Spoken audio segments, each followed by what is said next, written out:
Wasu sun ce happy new year, mu ma mun ce happy new year. Naji wasu suna cewa murnan new year ga daidai ne, mun manta cewa murnan new year nan fayawa ne.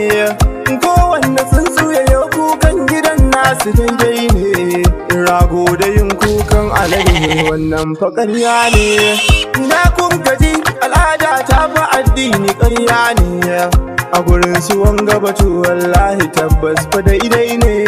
Ku daure ku ji ina tsokaci, Al-Muharram ita ce nuya mun yi daidai ne. Wasu sun ce happy new year, mu ma mun ce happy new year. Kana dan musulmi kwanan watan ka baka da lissafi, kwanan wata na bature ka iya shi tamkar tsafi.